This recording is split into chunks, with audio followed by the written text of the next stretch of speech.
What's going on? What's going on, everybody? Probably should have went on TikTok too, cause I think everybody needs to hear this live. What's going on, everyone? I ain't gonna hold y'all long, but I got some information that I want to share with you guys, and I think everybody needs to hear this live. So if you got a friend that's struggling with weight loss and trying all kind of diet fads, tag them in this video. Call them right now. Tell them Sam, Coach Sam is on live, and she finna break some stuff down. Cause of course I've been doing a lot of teaching the last couple of weeks on intracellular water and extracellular water and how it affects the total body water. So. And I didn't put my phone on Do Not Disturb. I actually forgot. So I hope we don't get interrupted.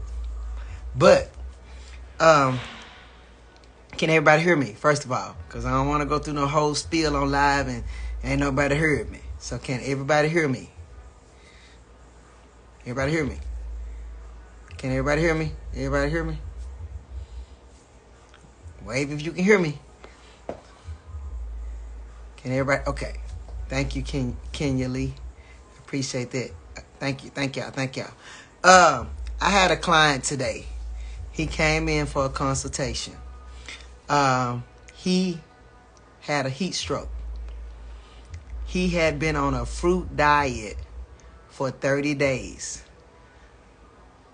He fell out at work. They took him 2.5 hours to revive him. He thought he was a goner, right?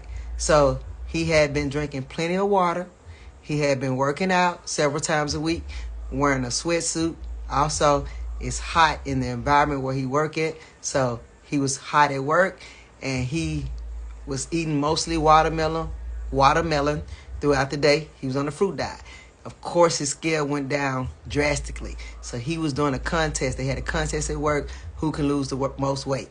So listen, when you get in these kind of contests and do these fad diets, and people always ask me, Sam, Coach Sam, is a fruit diet good for me? And I tell them no. So the thing is, like I broke it down to him. He said it sounded like I was talking to the doctor because this is exactly the same thing the doctor said. But I want to break it down to you guys in a different way. He is, not to tell this man business, but he is over 200 pounds. I think he's about 216 pounds. He did drop a lot of weight during the 30 days of starvation because, like I said, he was severely dehydrated. Even though he was drinking water throughout the whole day and eating all fruit, he was severely dehydrated. His body shut down. First of all, he didn't give his body enough nutrients. Okay, protein is the building block of muscle. Of course, his muscle mass, of course, his weight went down because his body was feeding on the muscle. The body was feeding on the body. He had a diet where it was mostly watermelon, which is a natural diuretic. It also pulls the water from your body. So he's flushed his body. When your body is in a dehydrated state, the cells, the veins in your body, they swell. So it's hard to flow through. So that's, he became dehydrated because he pulled everything out and he didn't put nutrients in. Is everybody with me? Everybody with me? Okay, his insulin levels, of course, were through the roof because his diet was sugar-based, right? His diet was sugar-based. So, yes, his insulin levels through the roof, his metabolism at a direct stop. And even though his metabolism was at a halt, at a shutdown, his body shut down. Even though his scale was going down, because if you starve the body, that's what the body does. You have to lose weight. So if the people that are scale driven, that's doing these fad diets, I need y'all to stop. I need y'all to stop because you are hurting yourself more than you helping yourself. Okay, you hear all these watermelon diets, this and that fruit diet. It's too much sugar, first of all, and his blood pressure was through the roof because dehydration. So anytime your body's in a dehydrated state, your blood pressure automatically elevates. If y'all don't believe what I'm saying, Google it. If I got some nurses on here, You know what I'm saying? One thing about me, I do my education and I do my homework. But I want y'all to get this. I want y'all to learn this as a people. Like I discussed with him this morning, it is, listen, I want to make sure that I put so much information out there that, you know, Memphis is populated mostly black people. We have one of the highest obesity rates in the city of Memphis. We're mostly black, and I don't mean to say this in a, you know, I want y'all to get what I'm saying.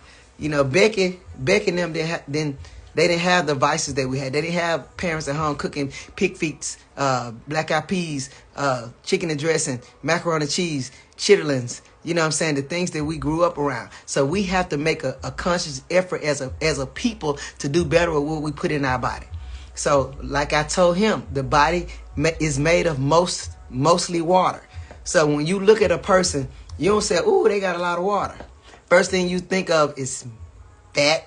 They fat, or oh, they got a lot of muscle, or they got a nice body, they got a nice shape. So we never look at the water component of the body, right? So the body is made up of mostly water. So when you're in a dehydrated state, I'm finna teach y'all now. When you're in a dehydrated state, your white blood cells automatically elevate. Because of what? Can anybody tell me on here? I'm trying to teach y'all today. So, dehydration, when you a dehydrated cell. So his body for 30 days fed on the muscle. His body completely shut down. At 216 pounds, he got 88 pounds of lean tissue out of 216 pounds. So he got almost over 40% in fat in his body. Well, in poundage, 68, something like that, 68 pounds of fat, 80 some pounds of muscle. So the key is to increase his lean muscle mass and reduce his fat. So his body fat mass. We need to try to reduce the body fat mass. And we do that by eating a balanced diet. Balance. So the thing is, the part that y'all not getting is the balance portion, right? So you got two fuel sources, carbs and fats. So you got a protein source, is the building block of muscle, right? So you got fruits and vegetables, of course. They're in the vegetable family. You got carbs, simple sugars. You know what I'm saying? You got fruit. They're in the carb family. So when they taught us the pie breakdown, they was teaching us something. You know, it's about balance. So if you got a balance, meat, vegetables that they taught us in school, fruit, you can't eat a fruit diet all day. You know what I'm saying? You can't eat fruit all day. You're going to spike your insulin levels. It's going to go through the roof. High blood pressure. And you can't do those type of diets if you have diabetes and you have different kind of health concerns. You can't do those things. So you have to do enough research and stop going on TikTok and getting shit off TikTok that people doing. Stop doing that shit. Y'all be smart about this. Because we're trying to live a long time. If you take care of listen, I don't understand why a person can go pay $1,500 a month to drive a certain kind of vehicle and they don't take care of the vehicle that they get out in. The trainer is too high. We miss the most important component. So when people used to tell me, people ain't gonna get it, you need to move out of Memphis, you a trainer, you need to move out of Memphis, you so smart, you so educated in this, you've been doing it a long time. I have never had the results that I've had ever with you. I know what I'm talking about. But I can't teach hunger. I can't teach you how to be hungry. You know what I mean? I can't teach that. I can't make you want it for you. I ain't gonna run you down. You know what I'm saying? Yeah, some people that I know that they want it, I'm going to pull up at their house. Some people need a push. But you got to make a conscious decision to take better care of the vehicle that you cannot be replaced. You can't get another body. So put 93 octane in it. You know what I'm saying? Make sure you on a nutrition plan that don't feel like deprivation. That you can do something that you can sustain over a long haul. Balance. You know what I'm saying? Just like when I went out of town for the weekend, for my birthday weekend, I left here 7% body fat. 8% body fat when I left, came back 7. All my numbers went down. Balance. So I ain't want to go out of town and be reckless, and I'm trying to teach somebody else how to have balance when they go on vacation. So I had to be accountable for the things that I say, and not that I went and didn't have a good time and didn't do the things that I wanted to do, but I covered all the other components: hydration, you know what I'm saying, nutrition, you know what I'm saying. If it's one bad meal a day, we can live with it.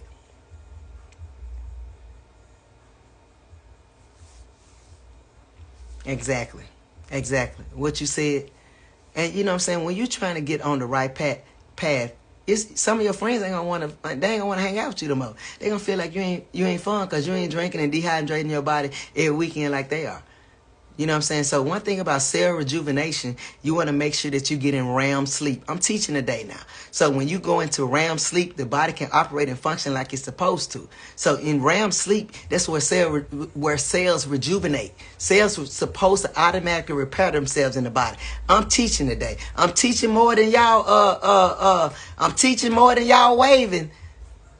So I'm saying all this to say, we got to get it. You know what I'm saying? We got to get this we got to understand why. You know what I'm saying? So consistency is the key. Thank you, Burberry Diva. It is. But, I know, I'll be silly sometimes telling jokes and shit. This ain't the joking day. So I'm trying to teach y'all. These fat ass diets, everybody can't do that. His body shut down. High blood pressure is a silent killer. So if you know your blood pressure is high, you should be scared straight.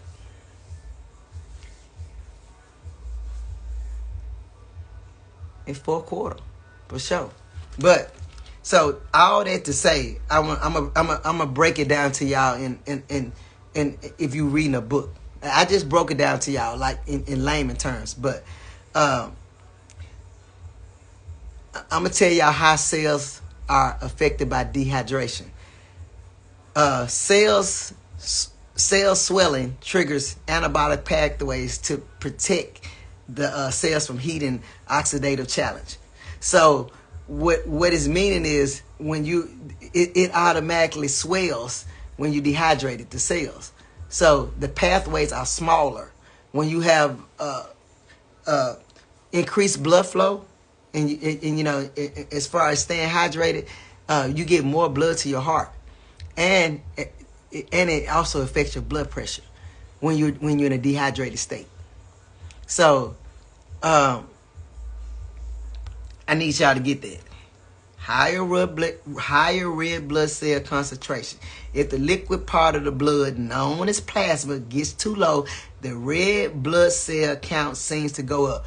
That's why when you go to the doctor and you get your blood work done and your red blood cells are elevated, the doctor automatically feels like, hey, how much water have you been drinking? You're dehydrated. Especially when it comes to your filtration rates. So you want to make sure your filtration rate is the rate that your body is filtering. Okay, let's think of blood going through your veins as sand. Right, so if you look at your blood and you're dehydrated, it's like sand going through your body. So if you stay hydrated, I'm trying to explain this in a good way. It thins it out. It's not as thick. It thins out the blood because the blood is hydration, the intracellular water and the extracellular. I'm teaching today. I'm teaching more than y'all tapping. But some people don't want to hear the teaching part of this. But take care of yourself. Stay hydrated. Make sure you don't do these fat diets. Have balance in your nutrition plan. Make sure you have protein, carbs, fat. Make sure you have balance so you can so it can keep your hormones balanced, and you can make sure you have sustained energy levels throughout the entire day.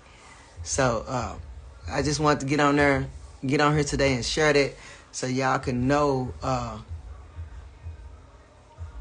exactly. Thank you, nurse. Got to be a nurse said that. She said creates enough space for separation between platelets. So y'all heard that, didn't it? So that's what I'm saying. Is hydration is so important. A dehydrated liver stores fat. It has no choice. It's water, fast, and good. I just talked about the importance of hydration. So if you fast from water, that's it's a decision that you're making. But I'm trying to inform people on how important water is and how important it is not to do fruit diets and the stuff you see when people are scale driven. You got a lot of trainers that, when they have a client that's scale driven, they throw a lot of cardio exercise at them because, so the client can keep coming back because it makes them feel like they're doing their job because their scale going down. It's not a true indicator of what your weight is doing. Scale is just a part of it. So I had Miss Barbara today. She's 73 years old and she gained 3 pounds of lean tissue. And people ask me all the time, hey, can an older person gain muscle at an older age? Yes, you can, as long as you have enough protein intake to sustain lean. Protein is the building block of muscle, guys. So you got to have enough protein in so you can build lean tissue. You want to keep the things you want, like the glutes, the legs, the curves. You want to keep it at an older age. You got to make sure you get that protein in and stay consistent with your workout regimens. So, like I said, I ain't going to hold y'all long, but I need y'all to get that. Anybody have any questions? I'm available right now because I'm finna eat.